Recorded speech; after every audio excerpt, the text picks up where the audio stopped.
ti chevroni bu dilimin binavete hat nivisin çavente gotin her tiş ezli bir mancı bote.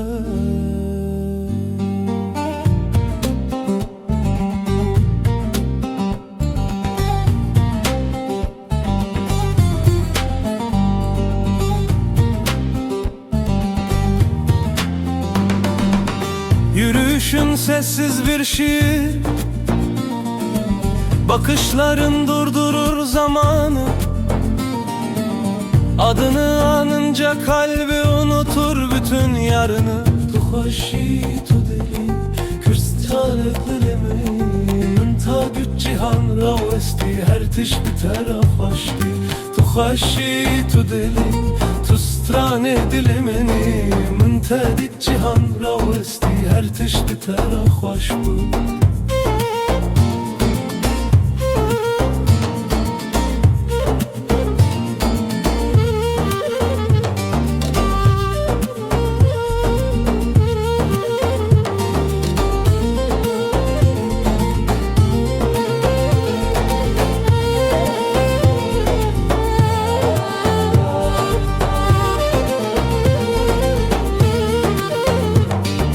Denge teveki barane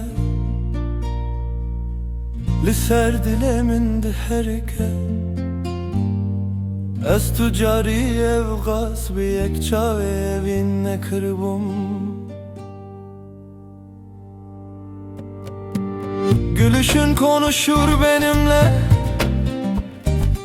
sormaz nereden geldim. Bir an yetti anladım, ben seni beklemişim.